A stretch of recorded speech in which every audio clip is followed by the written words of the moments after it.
La revolución, para que se asustan será pa' mejor.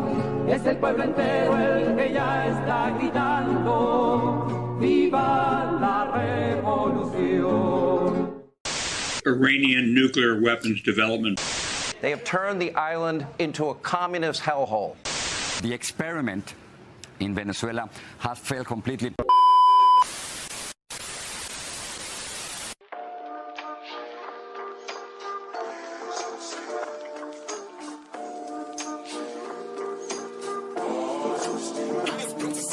La bestialidad imperialista. Bestialidad que no tiene una frontera determinada ni pertenece a un país determinado. Bestias fueron las hordas hitleristas, como bestias son los norteamericanos hoy, como bestias son los paracaidistas belgas, como bestias fueron los imperialistas franceses en Argelia.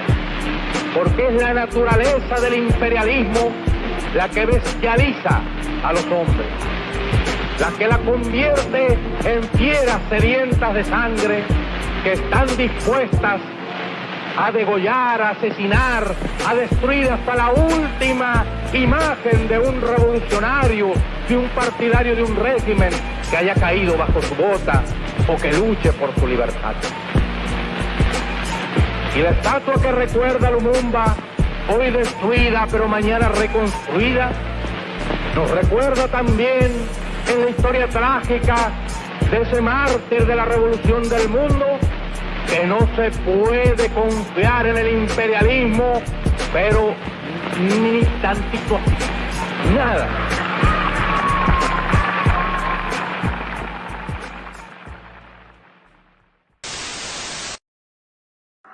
Compañeros, lamentablemente, por ahora los objetivos que nos planteamos no fueron logrados en la ciudad capital. Ya es tiempo de reflexionar y vendrán nuevas situaciones y el país tiene que enrumbarse definitivamente hacia un destino mejor. 30 años han pasado, en rebelión permanente, buscando del popular, ahora y para siempre. 30 años han pasado, en rebelión permanente, buscando del popular, ahora y para siempre. Caminando 30 años construyendo, sumando para el bienestar común del pueblo, más poder para la gente estamos pidiendo. Pa'lante vamos, compadre, aquí no hay miedo. Que se pire la burocracia, aquí tenemos que avanzar, juntándonos los de abajo para así poder llegar. Con Chávez y con Bolívar, siendo firmes en la idea. Venezuela, vamos arriba, mi bandera. 30 años han pasado, en rebelión permanente, buscando del popular, ahora y para siempre. 30 años han pasado, en rebelión permanente, buscando del popular.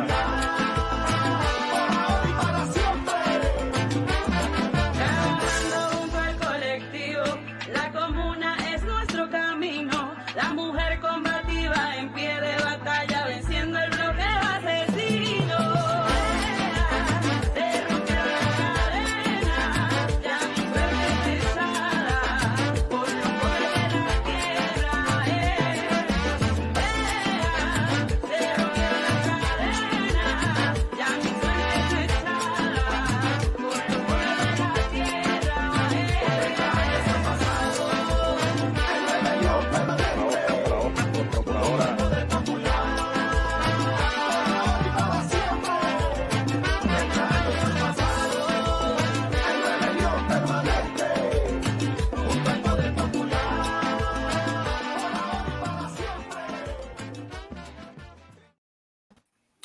Viva Comandante Chavez, viva Presidente Nicolás Maduro, who I share a birthday with, very honored to share a birthday with Presidente Maduro. Viva la Revolución Bolivariana, viva Venezuela, libre y soberana. And happy Día de la Dignidad Nacional of Venezuela. Shout out to all my comrades, compañeras, compañeros in Venezuela and the Venezuelan diaspora, Chavistas, supporters of the Bolivarian Revolution. What's up, everybody? Welcome to episode 60, Unmasking Imperialism, exposing imperialist propaganda in mainstream media. And today, Venezuela's February of rebellion. February is a very important month for not only the people of Venezuela, but for all anti-imperialists, progressive, socialists, communists, Latin Americans, and people all over the world. We're going to be discussing the historical roots of Venezuela's Bolivarian Revolution, the antecedent to the revolution, what led up to the revolution, why did it happen, right? Because it didn't come out of thin air, it didn't drop from the sky. It's something that was born out of the chaos and crisis of capitalism. So we're going to focus on that. In particular, we're going to focus on two key events that took place in February in Venezuela. First, the Caracazo Uprising of 1989, a rebellion against the president of Carlos Andrés Pérez, of neoliberalism, of capitalism, of imperialism, of austerity. And second, the revolutionary Bolivarian movement uprising of 1992. In mainstream media and in bourgeois sources, they call it coup, or they call it a takeover or a putsch, but it was an uprising, a military civic uprising of the people led by Chavez, Comandante Chavez, in 1992. And we're also going to talk about the gains of the Bolivarian Revolution and 21st century socialism.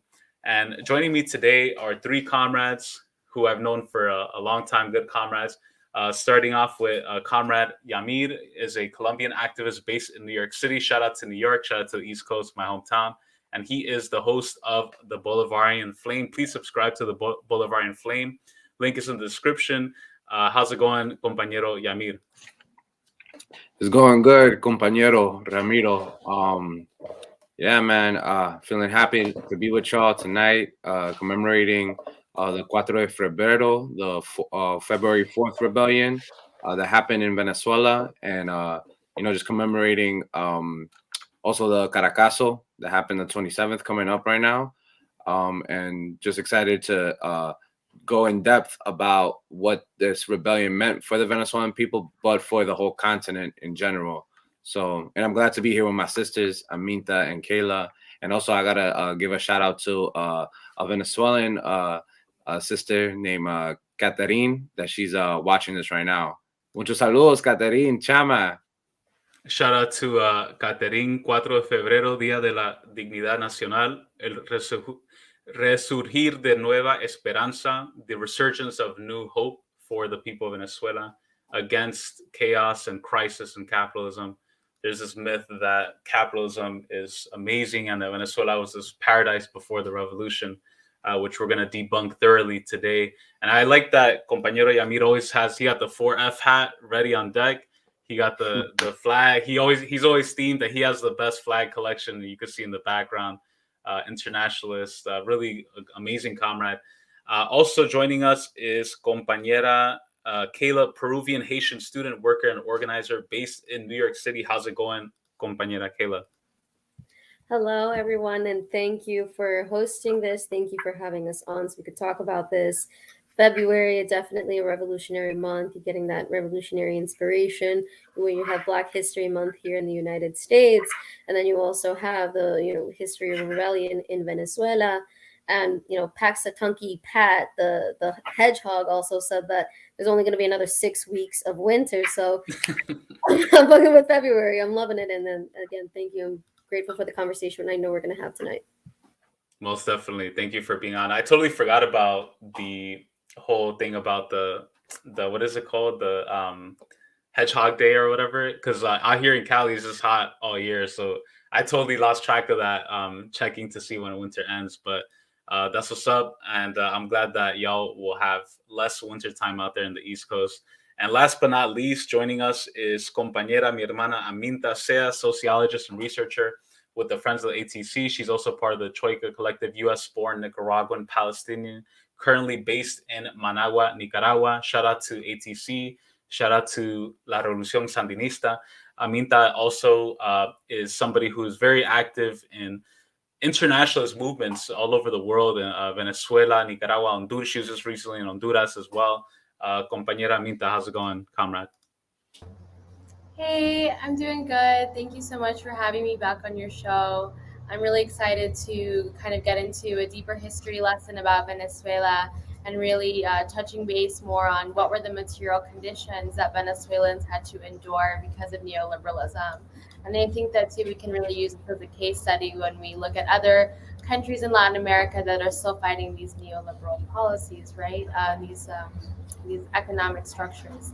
But otherwise, I'm excited to be here with my revolutionary brothers and sisters. And I'm excited to, every time I talk with y'all, I also always end up learning something new. So just really excited, happy to be here. That's what's up. Thank you so much, Aminta. And I think it's going to be a good discussion because a lot of people are really unfamiliar with this history. It's untold because a lot of the focus of the 80s, especially in the right-wing capitalist circles, is that socialism and communism lost, capitalism won. We know that in the late 1980s, it was, I don't like to say the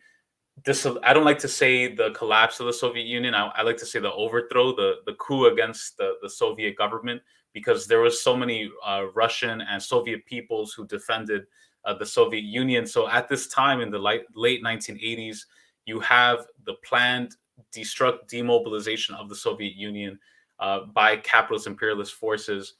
And at this time, you have other psychological operations, the Berlin Wall, liberal capitalist imperialism. And it's interesting because that is sort of the focus a lot of times of the 80s. But in Venezuela, you have an interesting trend where you have the rise in popularity of socialism, the rise in opposition to capitalism, to neoliberalism. And this is one of the most important events, I think, of the 20th century, especially in the 80s, because you have people who have been living under capitalism and neocolonialism and neoliberalism for many years in Venezuela. And what exactly does that mean, right? That means that the free market, that profits are in command. That means that poor people are relegated to the margins of society. The rich run the country like a plantation and essentially rule over the majority of the people. Venezuela, prior to the Bolivarian Revolution, had always been dominated by wealthy capitalist elites, even though it's home to the largest oil reserves in the world. So much of that oil had been privatized and used for private corporations. And so the 1989 Caracazo Uprising was a pivotal moment in Venezuelan history. Just to give you some overview, basically it took place February 27, 1989 in Guarenas, Venezuela, and eventually spread to Caracas and the whole country. It's called the Caracazo, but in essence, it was a nationwide rebellion and uprising against neoliberalism. One of the first in the world, I think, that really challenged this post-Soviet capitalist propaganda that was so dominant at the time. And it was about a week long of clashes that led to hundreds of people dying. Some people say even thousands. The numbers are still unknown because the right-wing government hid a lot of the death figures.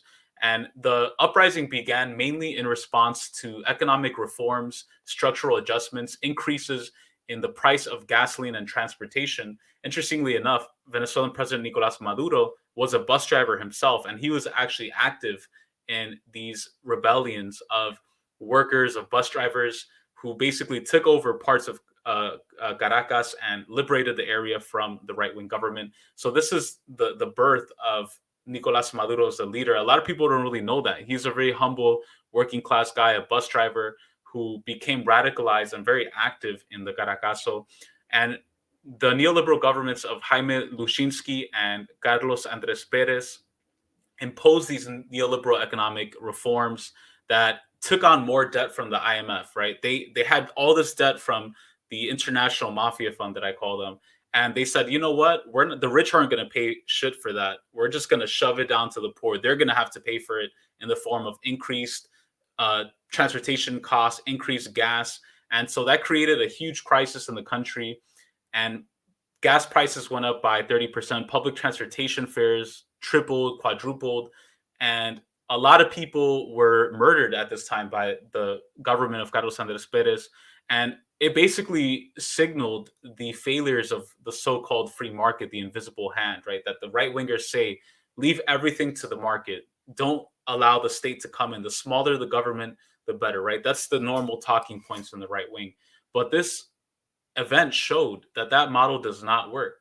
That when you leave the economy of a country to wealthy, rich people to decide, they're going to make it so that the majority of working class proletarian people suffer. They have to pay the cost. They have to pay back all that debt that was taken out by the rich. So what I want to do is I want to play a clip. This is some overview of what exactly happened in the Caracazo 1989, some brief interviews with a survivor of the Caracazo, talking about what it was like on the ground. And then we're going to go and talk to some of the comrades to share some analysis and thoughts on how and why this was such an important moment for the Bolivarian Revolution and for Venezuela today.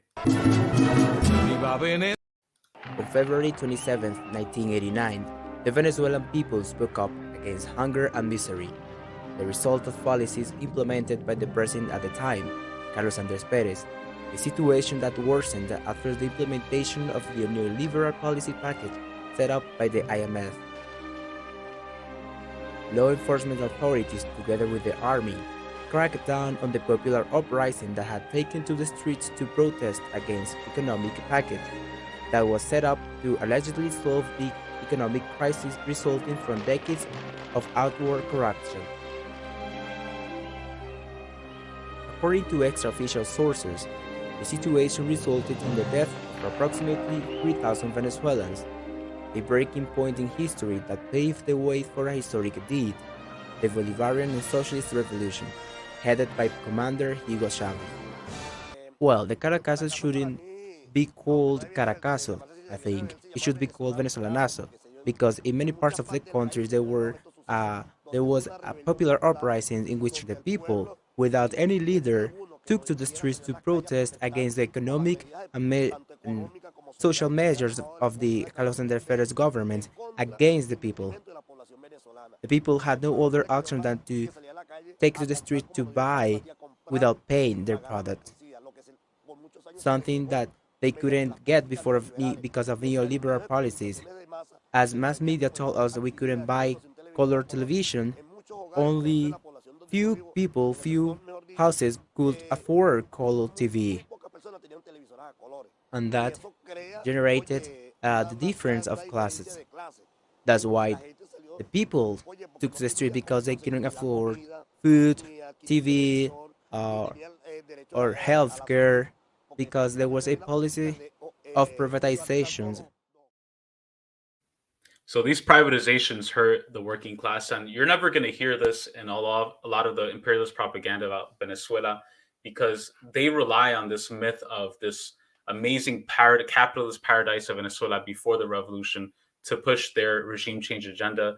But I compel people to really do some research on the Caracazo. I think it's one of the most important events of the 20th century, in the 80s in particular, because it just shows you that this logic of the free market and neoliberalism does not work and does not benefit the majority of the people.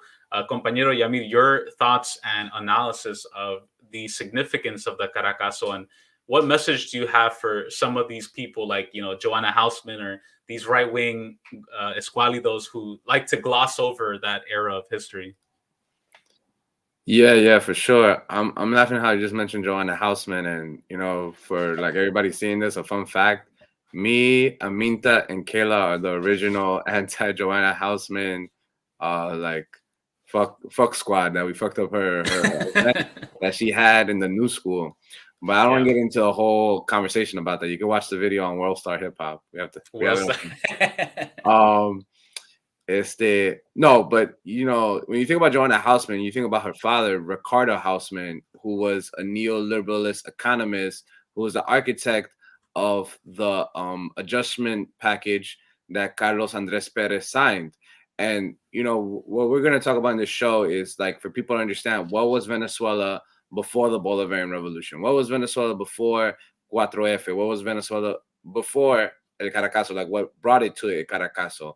And Carlos Andrés Pérez, he promised that he wasn't going to sign the IMF package. Like, people in Venezuela already knew that neoliberalism was bad, and Carlos Andrés Pérez's whole campaign was how he was not going to sign an IMF loan package, and he did.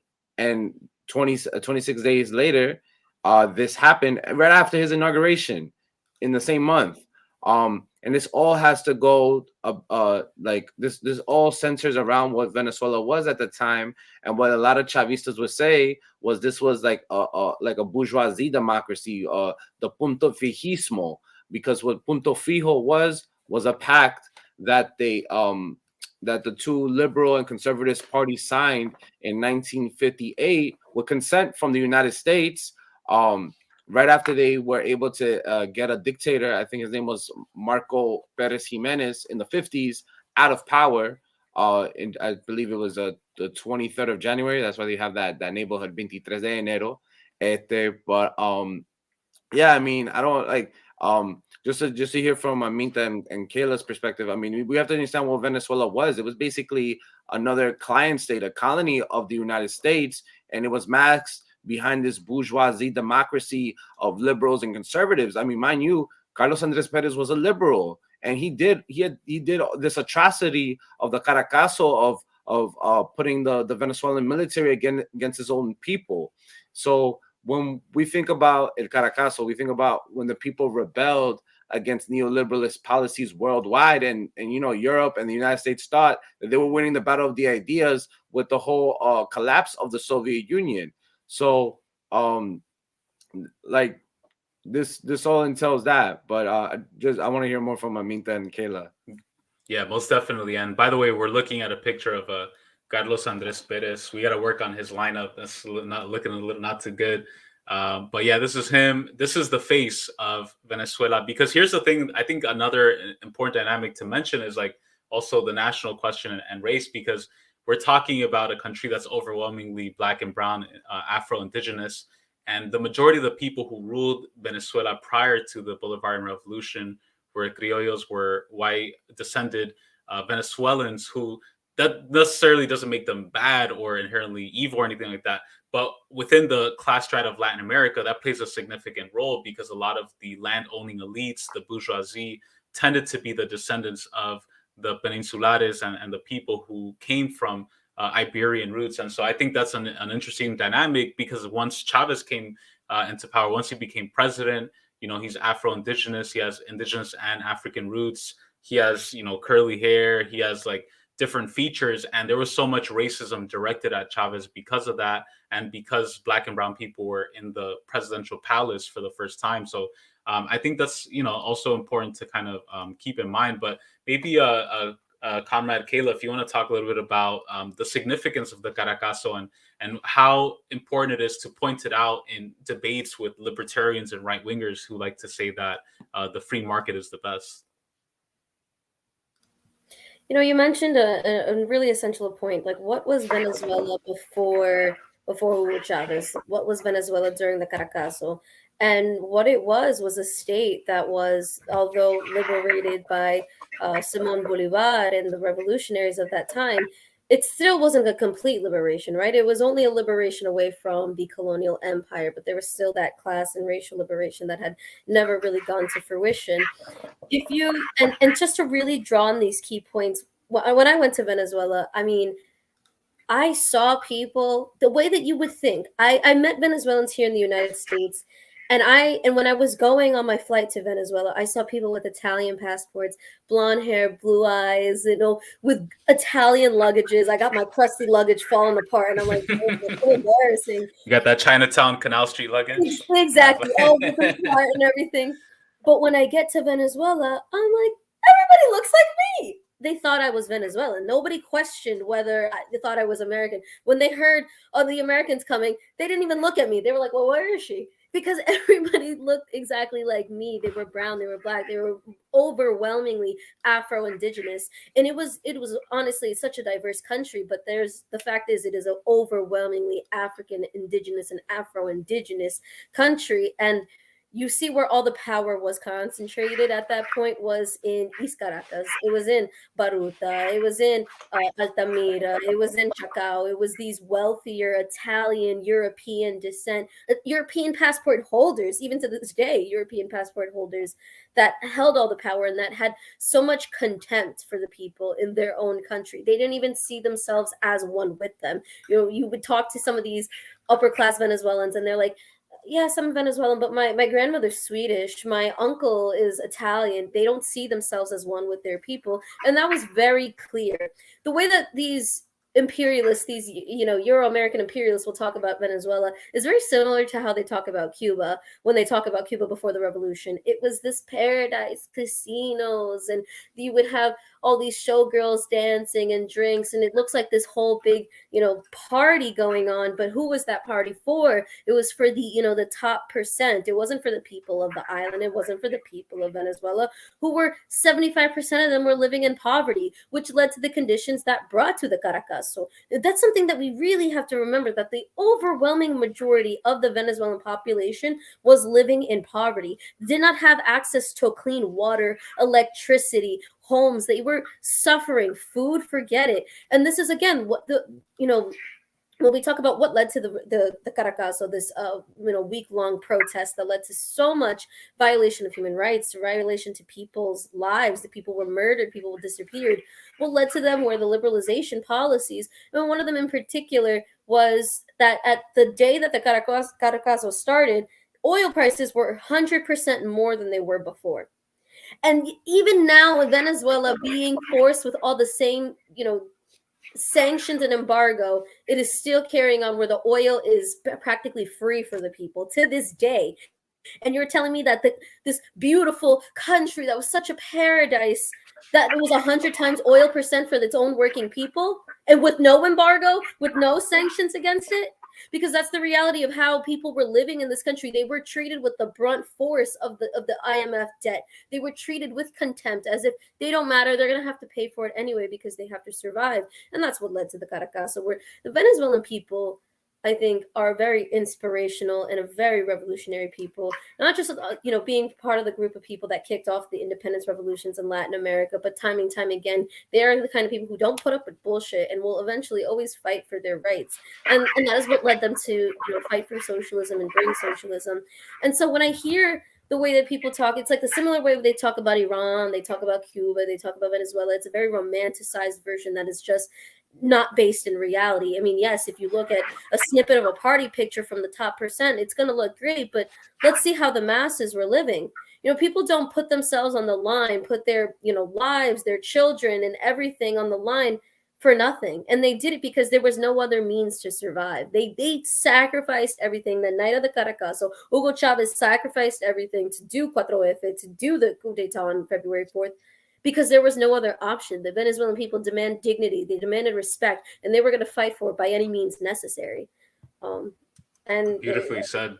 Yeah, and beautifully said. And by the way, just to illustrate, right, some of the things that we're talking about before, the image at the top is the National Assembly of the Chavista, the PSUV, the left revolutionary movement, and then the bottom is the National Assembly of the right wing of the opposition, the pro-imperialist camp. And I just find that really interesting, right? Because then you have on the bottom, predominantly white Venezuelans, and then at the top, you see a lot of black and brown, just to kind of visualize that. Because again, right, we're talking about a country that's overwhelmingly black and brown. And I think a lot of that has to kind of be visualized to really understand also the class dynamic as well.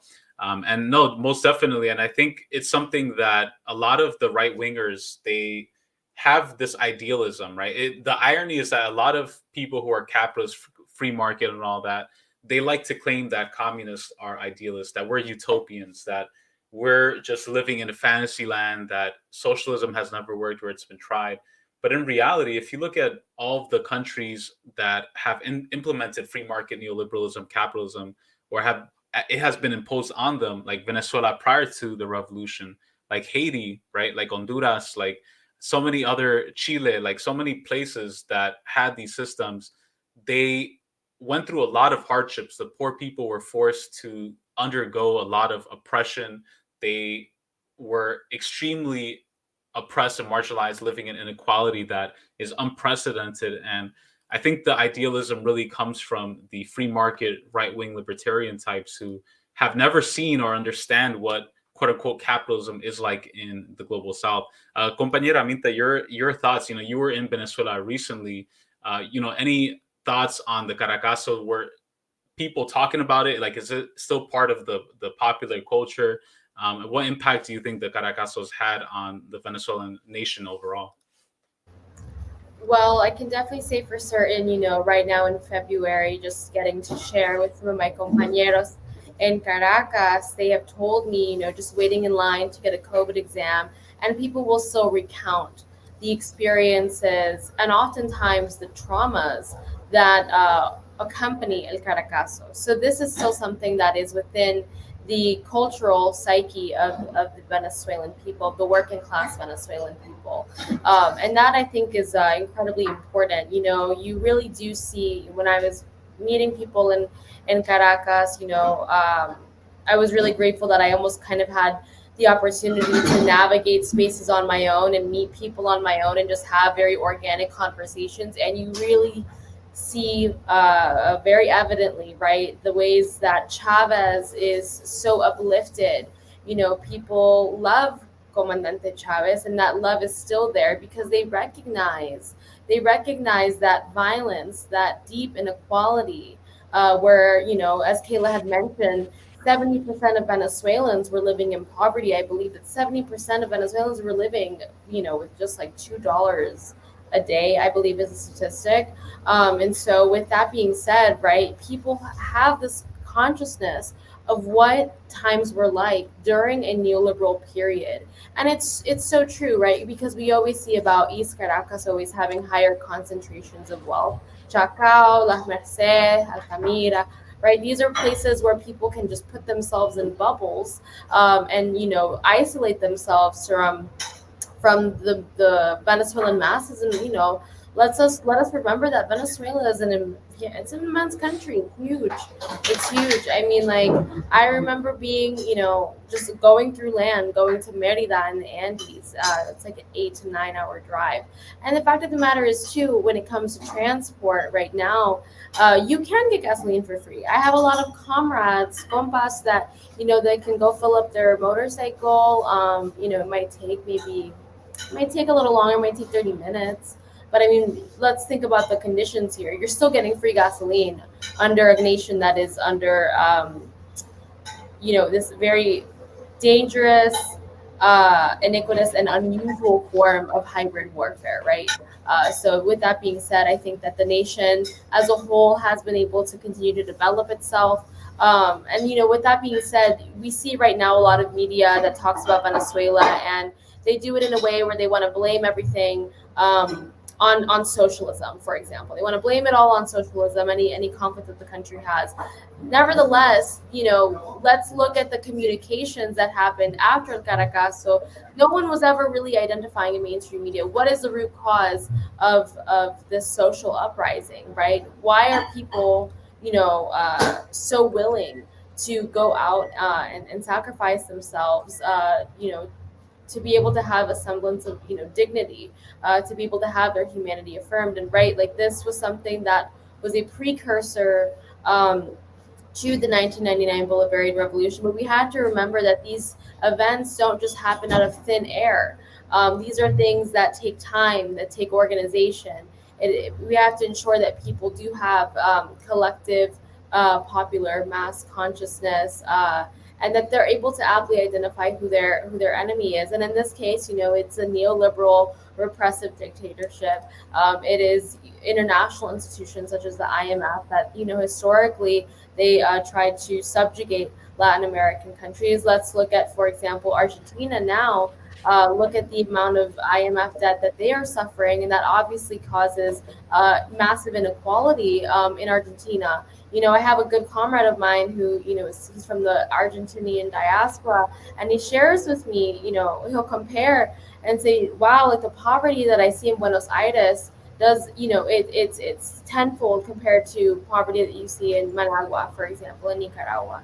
Right. And so that's a huge thing that we have to really take into consideration. And the fact that, you have communications, publications that we're not able to aptly identify, and not because they don't have the stakes in it. These are privately owned media enterprises, conglomerates. They're not actually invested in disseminating truth.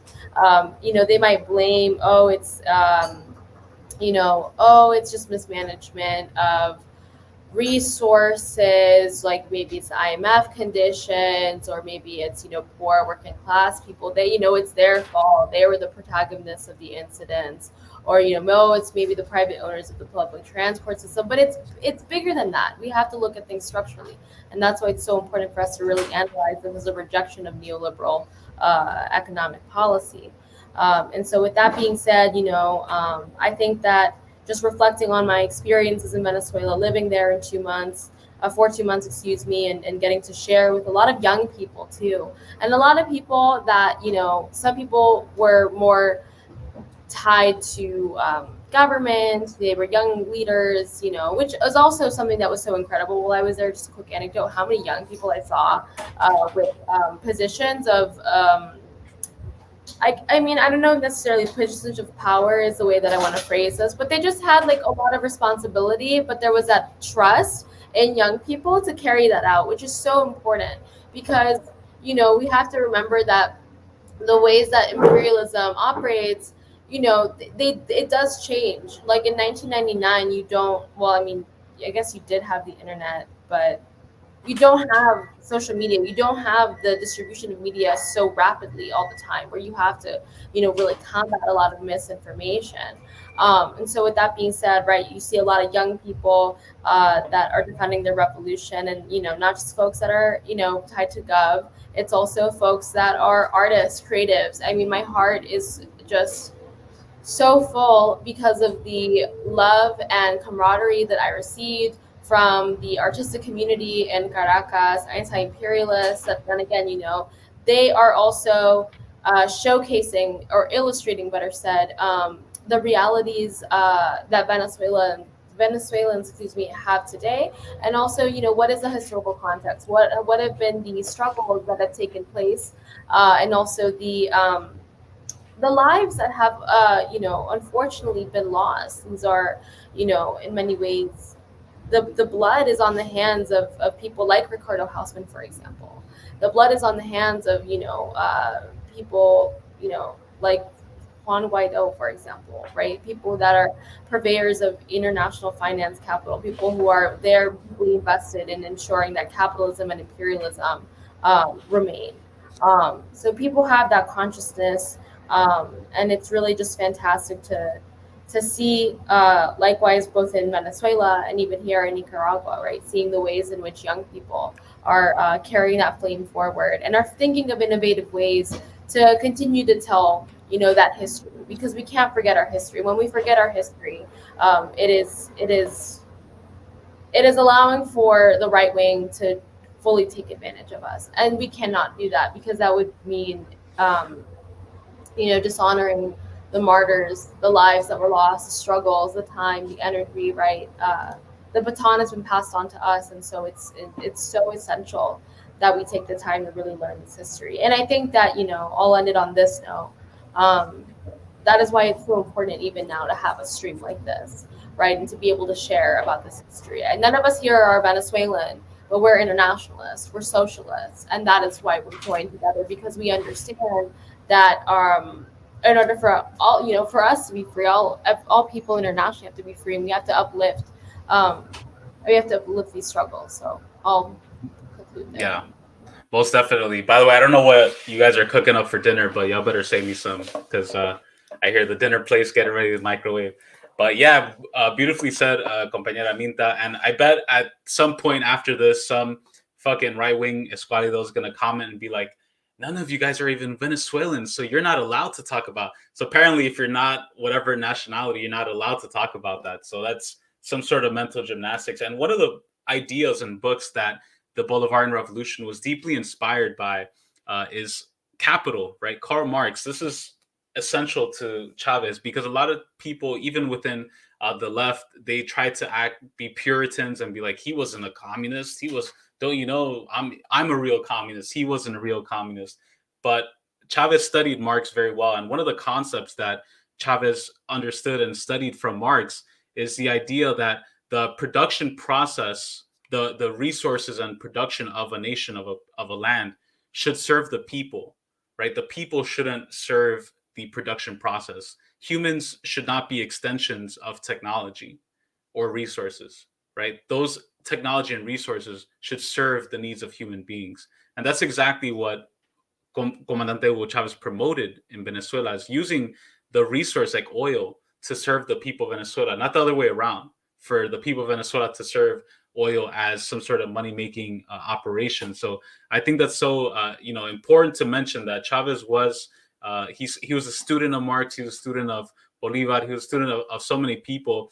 What I want to do is I want to play a clip. This is some background on moving forward into the 1992 Revolutionary Bolivarian Movement uprising. Again, we're talking about two key events that happened in February in Venezuelan history: the Caracazo that happened on February 27, 1989, and also the Revolutionary Bolivarian Movement uprising, or quote-unquote coup, that took place in 1992, led by Comandante Hugo Chavez, who himself was in the Venezuelan military and was an anti-imperialist and defected and led an uprising against the right-wing government. And just to give you some quick background, basically there were two major attempts to overthrow the government of Carlos Andrés Pérez and the right-wing government, led by Comandante Chavez, who formed a group called the Revolutionary Bolivarian Movement 200, that was composed of both military members but also civilians who wanted to revive the visions of Bolivar, who wanted to revive socialism, who wanted to revive the idea of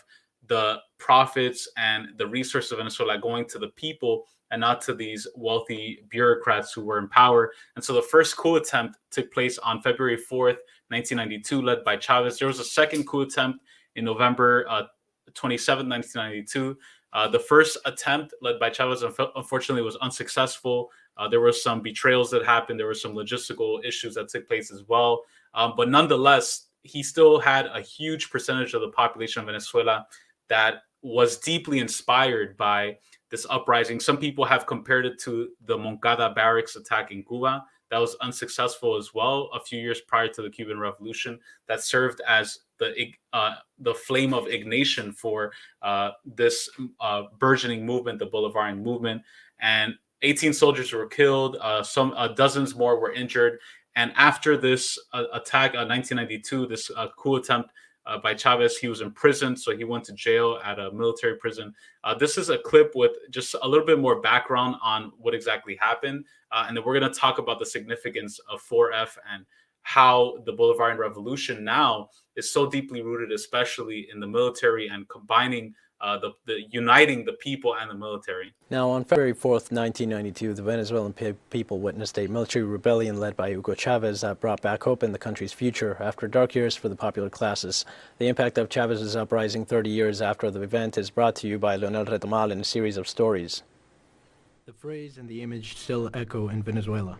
Compañeros, lamentablemente, por ahora, los objetivos que nos planteamos no fueron logrados en la ciudad capital. Es decir, nosotros acá en Caracas no logramos controlar el poder. The chief of the military uprising of February 4th, 1992 wasn't still a key player in the political chessboard, but his words and face were recorded forever in the Venezuelan popular imagery.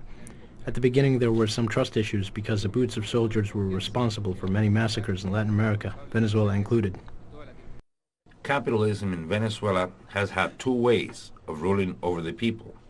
One is with the classic military dictatorship, like the ones of Juan Vicente Gomez and Marcos Pérez Jiménez. That runs out of luck with the events of January 1958, when the liberal representative regime was imposed, and that was the case for 40 years.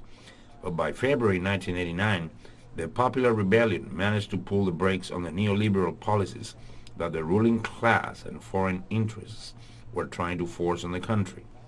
With that, they were through. The cat was out of the bag. It was public knowledge that it was not a system with popular support. They crushed that with the army, and 3 years later, something similar happened to the military rebellion of February 4th, 1992, and also in November that same year. But the main one was February's uprising, which counted with Commander Chavez's leadership.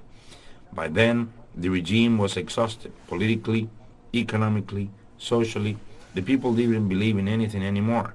The inconformity grew, but there was still a void regarding the front lines, the leader or party that could represent the people's voice.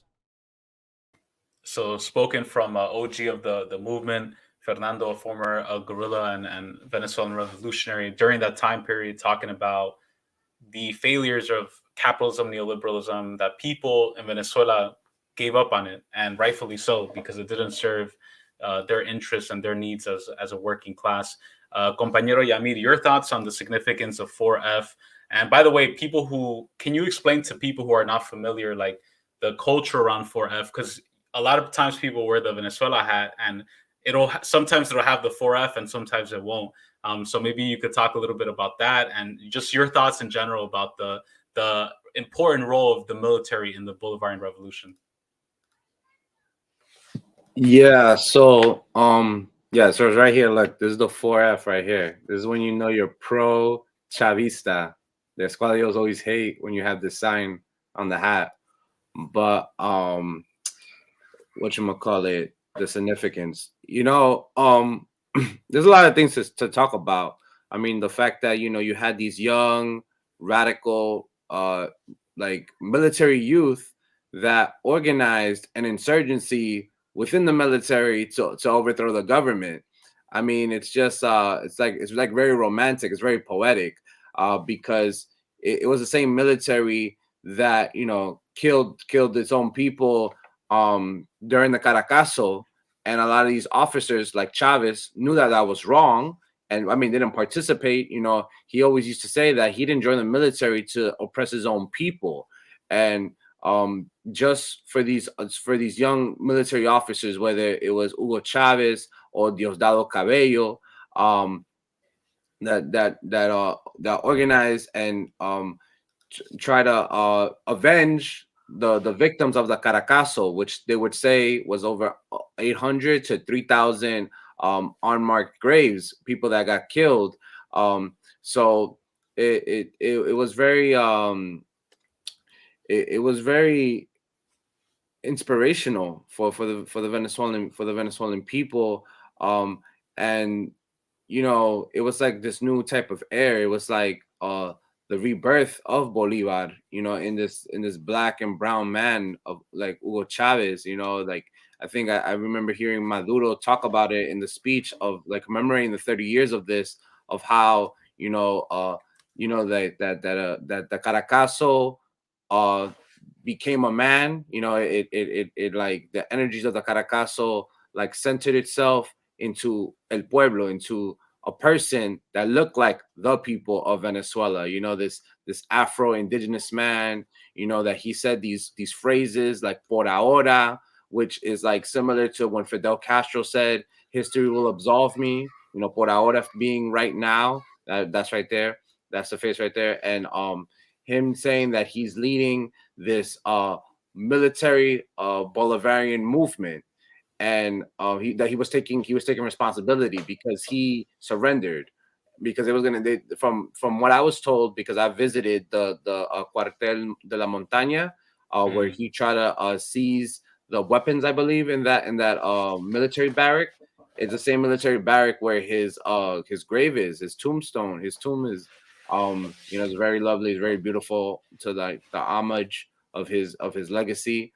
But for the fact that Chavez, he comes from the military. I mean, he's not like usually in like before Chavez, like revolutionaries came out of like La Montaña, La Sierra Maestras, or farmers movements or student movements, like Chavez. And a lot of people say this, he really took back like the military uniform for the people, because in Latin America, due to the history of like a Pinochet in Chile or Videla in Argentina, people, looked at a military uniform and they looked at it as a symbol of oppression. And Chavez, like with this insurgency, kind of reversed that and also gave it its like civic military characteristics and also its Bolivarian characteristics, which would then be carried on. I mean, when he gets elected as the president in 1999, after serving his bid, I mean, he served over 6 years. And also, I heard like those. I actually watched a documentary before going on this show that y'all should check out about the 4th of February, because it's the 30-year commemoration. And I heard Diosdado Cabello talk about, and Diosdado Cabello was his vice president during the 2000s, and he was president for a couple of hours during the coup. So he said something about like how this coup was not like other coups, you know, because other coups in Latin America is you either have like the high command, like a Pinochet or like a Videla, and also being supported by the United States, being funded by the U.S., you know, to push neoliberalism and fascism. But this right here was different. This was, you know, avenging the people for injustice that a neoliberalist government did, and implementing socialism. It was implementing a cry against the IMF, against the neoliberalist world order. So and also, yeah, once again, resurrecting the legacy of Simón Bolívar. It was a new era of Bolivarianism. So like I would end this saying that this failed coup opened the new doors of what Venezuela was going to become and what Venezuela is right now. This was a precursor to the Bolivarian Revolution. Beautifully said. And it's so cool that you actually got to visit that location. I'm sure it must have been a really powerful moment and something that you probably will never forget. What I want to do is, I want to play a clip. Here's some words from Comandante Chavez himself. This is a clip from 1994, 2 years after the uprising, right? The uprising against the government of Carlos Andrés Pérez after Hugo Chavez was arrested. This is Hugo Chavez in Cuba meeting with Fidel Castro. This is one of his first major public speeches, a long public speech where he basically lays out his vision and dream for what Venezuela should be like. And then we'll get some final thoughts from the comrades about the importance and the legacy of Hugo Chavez and this era and the impact of it on the Bolivarian Revolution. Sin duda que ese insigne poeta y escritor nuestro, de esta América nuestra, don Pablo Neruda, tiene profunda razón cuando escribió que Bolívar despierta cada 100 años, cuando despierta el pueblo. Sin duda que estamos en una era de despertares, de resurrecciones, de pueblos, de fuerzas y de esperanzas. Sin duda, presidente, que esa ola que usted anuncia, o que anunció y sigue anunciando en esa entrevista a la que me he referido, el grano de maíz, se siente y se palpa por toda la América Latina. Sin duda que estamos en era bicentenaria. Veamos entonces que como que el tiempo nos llama y nos impulsa. Es sin duda tiempo de recorrer de nuevo caminos de esperanza y de lucha. En eso andamos nosotros. Después de 10 años de trabajo intenso en el seno del ejército venezolano, después de una rebelión y otra rebelión, ahora dedicados al trabajo revolucionario, empeñados en resistirnos a esa tesis que viene del norte. Alguien me decía hace poco que todo lo malo nos viene del norte. Esa tesis del fin de la historia, del último hombre, de la era tecnotrónica, que las ideologías ya no sirven, que están de modé. No, nos resistimos, no lo aceptamos. Y hemos tomado esas 3 figuras simbólicas. Pero me decía un oficial panameño que todavía hace 4 meses andaba escondido. Me decía ese capitán panameño, a quien yo le preguntaba en la Universidad de Panamá, por cierto, una noche, que por qué andaba escondido, y me dice: yo ando escondido, comandante, porque yo ahorqué a un gringo y tengo auto de detención por asesinato. Ahora, ¿dónde están los autos de detención por los miles de muertos que hubo en la invasión a Panamá? Y la tercera vertiente en la que estamos trabajando para ir concluyendo estas palabras, este saludo, esta pasión que me mueve en esta noche, es un proyecto estratégico de largo plazo, en el cual los cubanos tienen y tendrían mucho que aportar, mucho que discutir con nosotros. Es un proyecto de un horizonte de 20 a 40 años, un modelo económico soberano. No queremos seguir siendo una economía colonial. Un modelo económico complementario. Venezuela tiene inmensos recursos energéticos, por ejemplo. Ningún país del Caribe o latinoamericano debería importarle combustible a Europa. ¿Por qué? Si Latinoamérica tiene entre ellos a Venezuela con inmensos recursos energéticos. ¿Por qué Venezuela va a seguir exportándole a los países desarrollados 2,5 millones de barriles de petróleo crudo al día? Igual que hace 500 años se llevaban la materia prima, hoy se la siguen llevando de la misma forma. Un proyecto que nosotros hemos lanzado ya al mundo venezolano con el nombre de Proyecto Nacional Simón Bolívar, pero con los brazos extendidos al continente latinoamericano y caribeño. Un proyecto en el cual no es aventurado pensar desde el punto de vista político en una asociación de estados latinoamericanos. ¿Por qué no pensar en eso? Que fue el sueño original de nuestros libertadores. ¿Por qué seguir fragmentados? Bolivariana, que es el Canal de Panamá.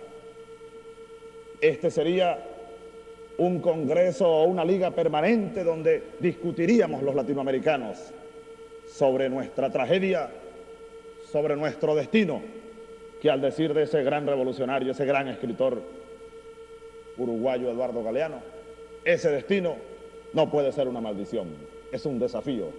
El siglo que viene para nosotros es el siglo de la esperanza, es nuestro siglo, es el siglo de la resurrección del sueño bolivariano, del sueño de Martí, del sueño latinoamericano. Queridos amigos, ustedes me han honrado con sentarse esta noche a oír estas ideas de un soldado, de un latinoamericano entregado de lleno y para siempre a la causa de la revolución de esta América nuestra. Un inmenso abrazo bolivariano para todos ustedes.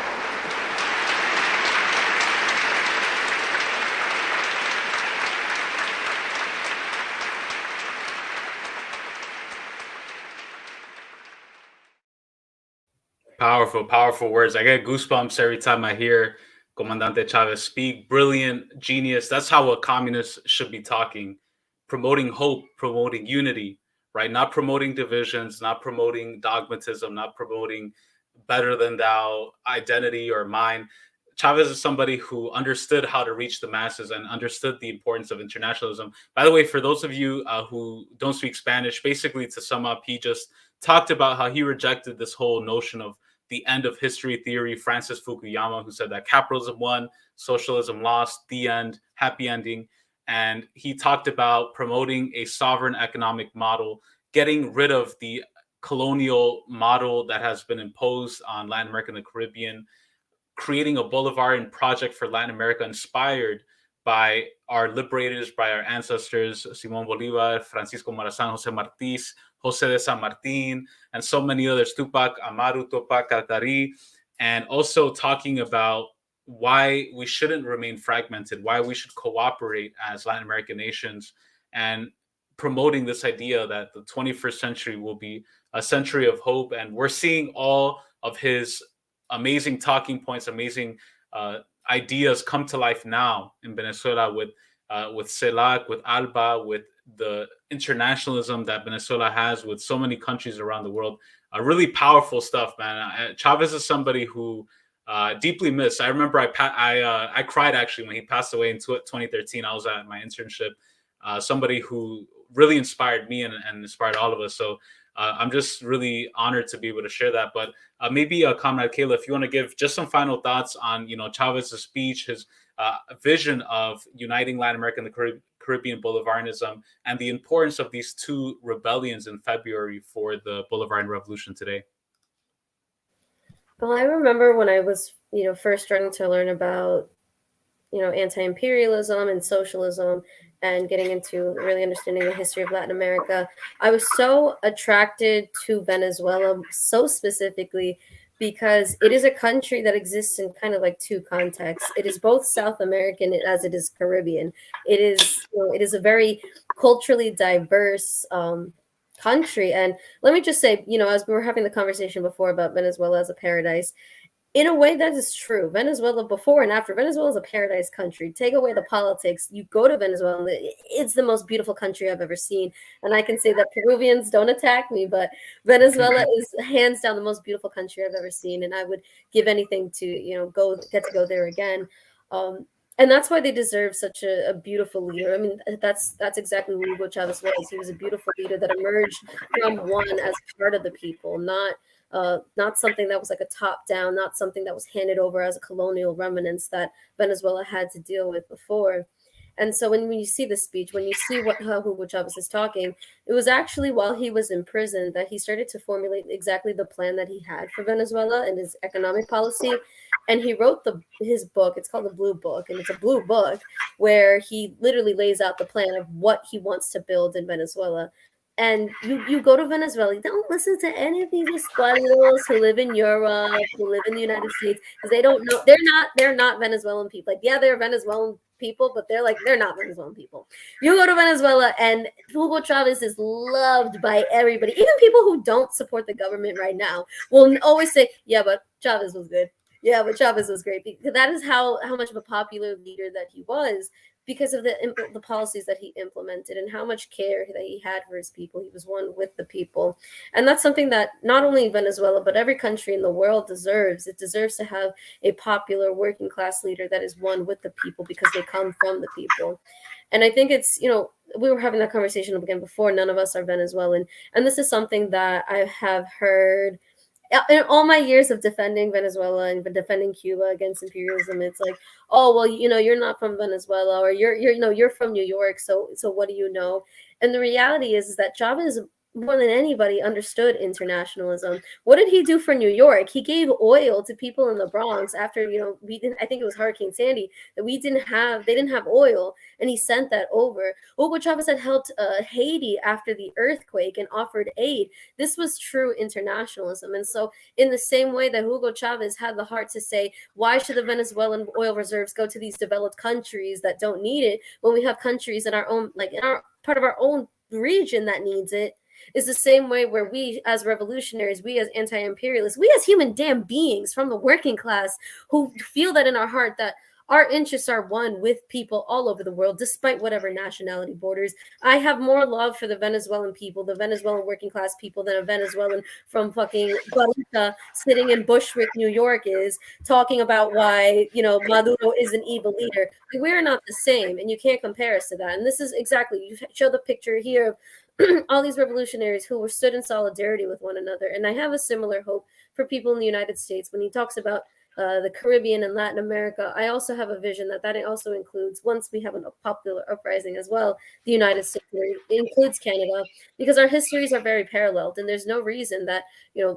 we on the American continents composed of 1.1 billion people, 660 million, I believe, are in Latin America, nearly 400 million here in the United States. We're almost 1 billion people, and there's no reason that we should be so fragmented by wars of the bourgeoisie, the wars of the U.S. ruling class, trying to turn us against the Cuban ruling class, trying to turn the Puerto Rican ruling people against the Venezuelan people. There's no need for that. Those are none of our wars. Our wars, we're together, right? We are internationalist people. We are working class people who have the same interests all together, and we need to be united in that struggle. So I don't give a fuck when somebody says, stop Venezuela splaining. No, I'm going to continue Venezuela. It's my duty as a working class person fighting for, the promotion of human rights. That is a true promotion of human rights. And Hugo Chavez was the greatest example of that, of the promotion of human rights. And Venezuela is still, as it's going through its struggles now, it is still, I think, in my opinion, a beacon of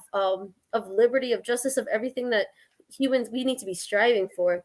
When I went to Venezuela, and this is my last anecdote, but I was talking to this girl about the conversation of racism, because I went there to study about Afro-Venezuelans and their development with the socialist government. And we've gone to the conversation about Karens. And I was telling They know about Karens out there? They know about Karens. We got into a conversation about Karens. And this girl was like, that would never happen here in Venezuela. And then she brought out her little constitution book, because let me tell you, everybody there is so educated. Thank you to the accomplishments of the Bolivarian government. She pulls out her little constitution, points to the article, and says, and shows me how if anybody is being even perceives racial discrimination, that you can go and press charges against somebody.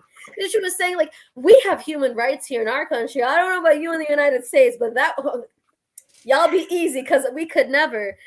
And I think that, to talk on your show, Unmasking Imperialism, for people who are watching who don't know about Venezuela, who don't know about what Venezuela was before, it was a country ridden of racism, ridden of disgusting classism, ridden with people at the top who look down at the majority of people and think of them as disgustingly. This is why Venezuela has, they pride themselves on, we have the most Miss Universe winners. But the reality is, the underlying of that was, this misogyny, the trying to put women closer to this European standard of beauty. And it was all these things that the socialist Bolivarian government has rejected and actively fought against. And what makes Venezuela the most amazing country that I've ever been to. And, I'm glad that we were able to have this conversation. Venezuela is absolutely an inspiration to me. I can't wait to go back and to all the peoples of the world. Most definitely. I'm going to leave Comrade Yhamir for the last but not least, for the end, for the final remarks. But Compañera Aminta, do you have any closing thoughts on the significance of these two uprisings, and also just any thoughts in general on your time in Venezuela? Yeah, I mean, I've always really felt that for me, Venezuela is like my second homeland. I think that being Nicaragüense, our histories are so closely intertwined with one another. We, as all people in the Americas especially, we've had to combat so many of the evils caused by neoliberalism, caused by capitalism, imperialism. And with that being said, I think Venezuela sets the example for the world. And even, to bring that further, Venezuela is a center where the world really comes together. Look at all of their congresos. Look at all of the... sorry, I got distracted. My roommate. It's all good.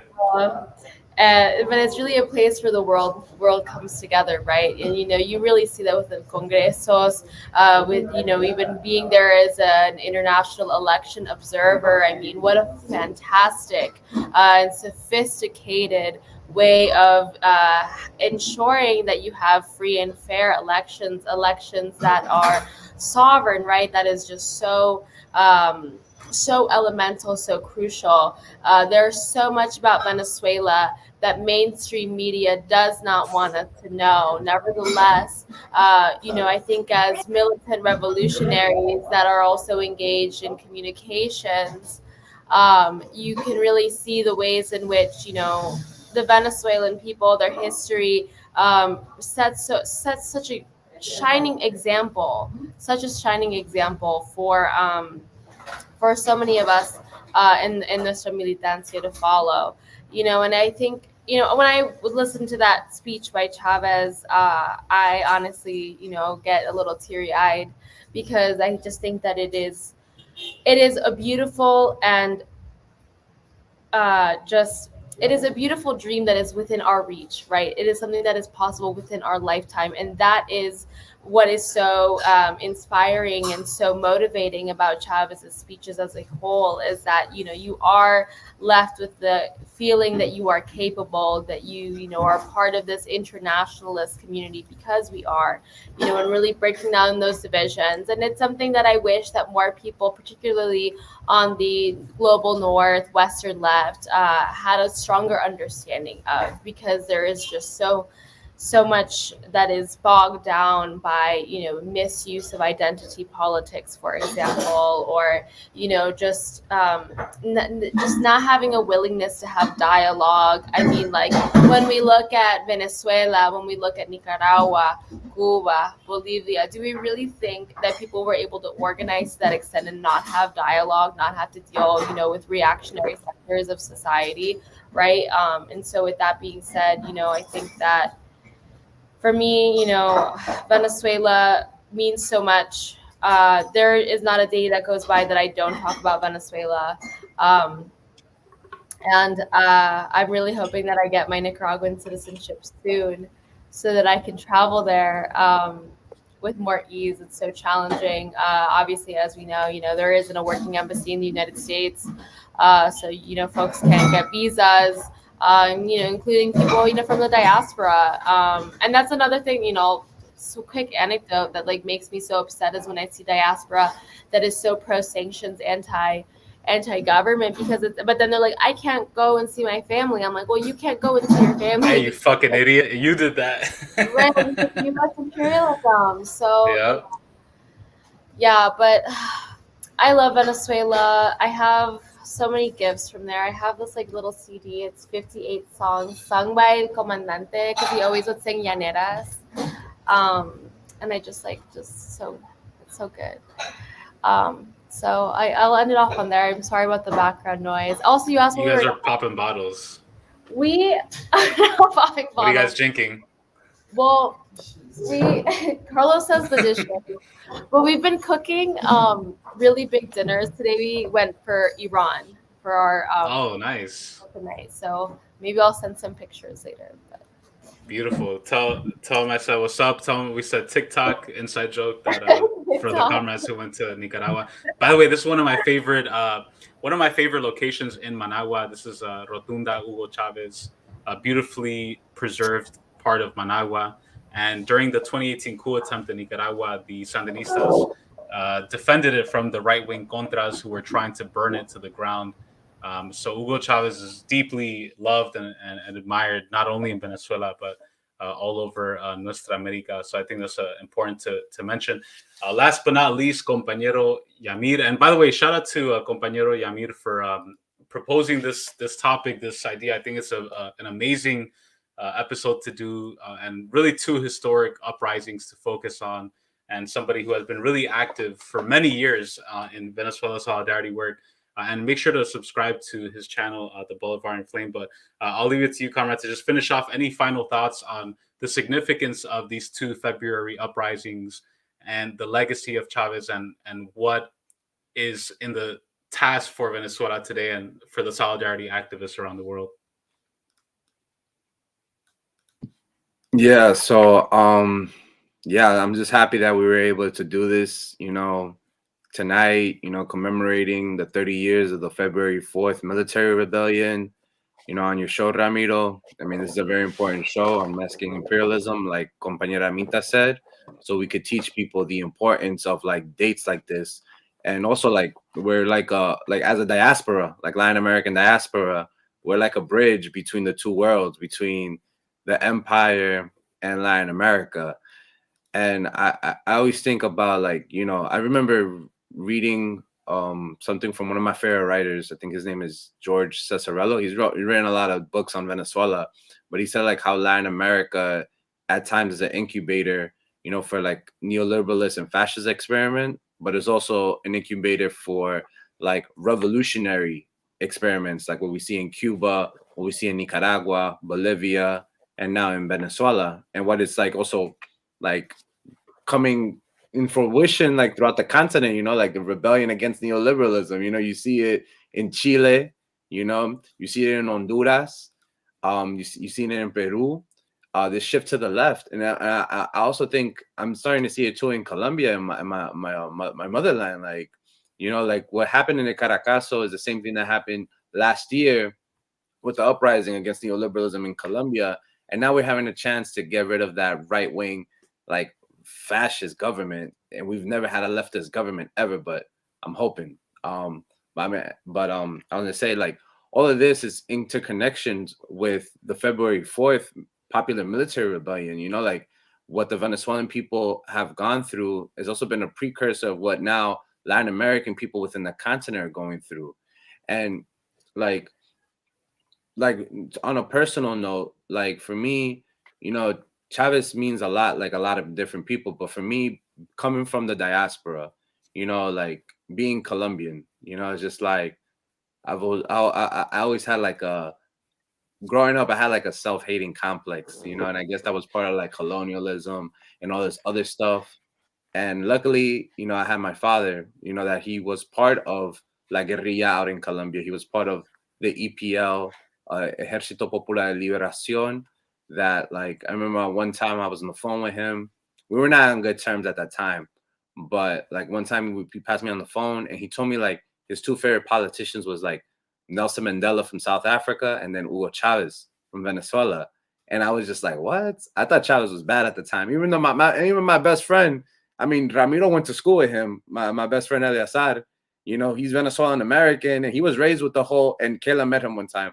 I gotta introduce him to Aminta, but he grew up with the whole anti-Chavismo, like being raised to be anti-Chavez. And so I had that whole combination.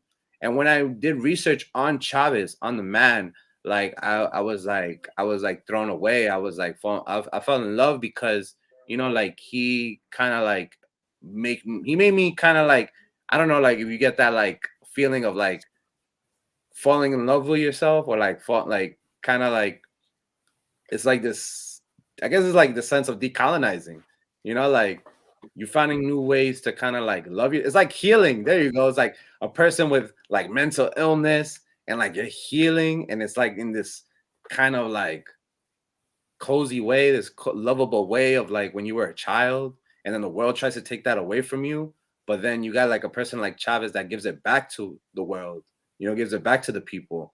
And like for me, you know, like I always tell people all the time, like I'm like, Hugo Chavez, you know, taught me that, you know, I'm not a minority, that, you know, that we are part of a majority, that we have a history, you know, the same way that Malcolm X, you know, rest in peace, did that for the African-American community when it came to Africa, you know, to teach Black people and people from the African diaspora that they have a history to be proud about in Africa, the civilizations, the science, and all that other stuff. It's the same thing with Comandante Chavez. He teaches us Latin Americans to be proud. We have a history to be proud of. We have things to rescue, whether it's that's a beautiful mural right there. We have like indigenous rebellions from Guaycapuro. You know, we have our African roots to be proud of. We even have the history of the independence struggles of Simón Bolívar, which sometimes people want to like divorce because they try to say, oh, he was a criollo, this and that. They try to be race reductionists. But no, all of that is who we are. Like we're all mixed, you know, like in our culture, and we should never divorce anything, you know. And it's like because of him, I know, like I read the Open Veins of Latin America, and like yeah, I'm very connected, you know, to Simón Bolívar, who is my forefather. And it's just mad funny when Venezuelans want to tell me that I'm not Venezuelan. You know, Colombians, we're twins, you know, like I have the same daddy as them, you know. And like it's funny when I was in front of the White House and I was like, of course, I'm not gonna let the United States invade the land where my forefather comes from. I mean, like us Colombians and Venezuelans, we eat arepas, we share los llanos, you know, and we're both birthed from the same mindset, which is Simón Bolívar. I remember when Hugo Chavez, I think it was for the anniversary of Bolívar's death in Santa Marta, Colombia, you know, said how he felt in front of a Colombian president, Juan Manuel Santos, how he felt like a gran colombiano, you know, and that was that Bolivarianism he was talking about. And I just feel that, oh, Kayla had to leave? Okay. Yeah. No, I was on a rant right there, but I'm trying to be mad passionate about this so people understand. Like, if people have never done research of the man or have like heard like escualidos or escualidas like Joanna Hausman talk bad about the man, you know, we lift him up because he's part of our culture. We are him, you know, and is important. Like Aminta, you know, you got to keep talking about Venezuela all the time. You know, Ramiro, we got to, you know, keep talking about Venezuela all the time.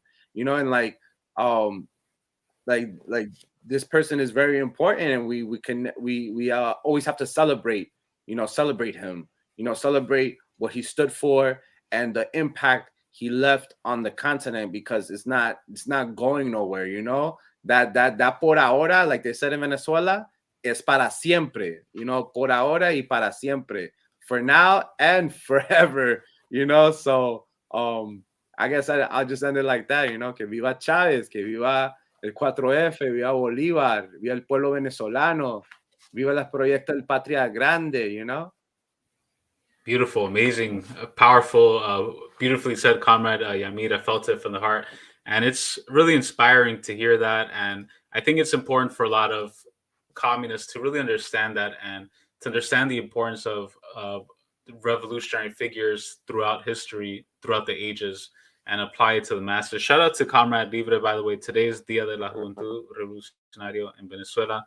Shout out to Comrade Libre, a good comrade who's a regular on the show. I really appreciate speaking with y'all. Is that? Oh shit! What's up? How's it going? To Comrade Carlos. Talk to us. How's it going? Now he's crossing onto the street. Oh my God! Show them your shirt. Yeah, show us your shirt. What's it say? I can't even read it. Israel is a country that's only loved by garbage people. It was founded on ethnic cleansing, apartheid, and settler colonialism. Its flag is a symbol of white supremacy. Dude, I want that fucking shirt. Turn around. Wait. All Zionists are racist, every single one. Dude, send me that shirt, take it off, and mail that to me like right now. I want that shirt. What's up? I'm glad to see you, comrade. I definitely want to have you on the stream soon, and I appreciate all the Joshua Roby said base shirt. Yeah, we gotta add that shirt to the wish list. Where'd you get that shirt? I got it from this Palestinian comrade when in Detroit, like 4 years ago. No, it's fine. That's what's up, comrades. It's been really dope speaking with y'all. We're gonna make sure to get that shirt and post it out there because, again, also another thing to mention, right? Venezuela has been firmly in solidarity with the Palestinian people against Zionism, and Zionism is a manifestation of white supremacy, imperialism, racism, and since the inception of the Bolivarian Revolution, a Palestinian liberation has gone hand in hand with Chavismo, and it's so important to mention because the Palestinian people. The struggle of the Palestinian people is tied, interconnected with the liberation of Latin America. Comrades, it's been really a pleasure speaking with y'all. I hope to do this again soon. Viva Venezuela chavista, bolivariana, libre y soberana. Leales siempre, traidores nunca. And we're going to go out to some revolutionary music from Venezuela. Peace, everybody. Have a great weekend and take care. Viva Venezuela, mi patria querida, quien la libertó mi hermano fue Simón Bolívar. Viva Venezuela, mi patria querida, quien la libertó mi hermano fue Simón Bolívar.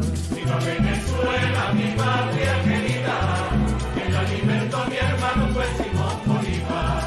Viva Venezuela, mi patria querida, quien la libertó mi hermano fue Simón Bolívar. 200 años de gloria dan mérito a tu valor.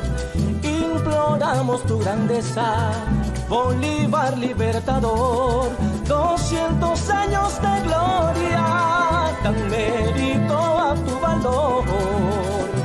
Imploramos tu grandeza, Bolívar libertador. Viva Venezuela, mi patria querida, quien la libertó mi hermano fue Simón Bolívar. Viva Venezuela, mi patria querida, quien la libertó mi hermano fue Simón Bolívar. Para defender la patria nos hace fuerte la unión.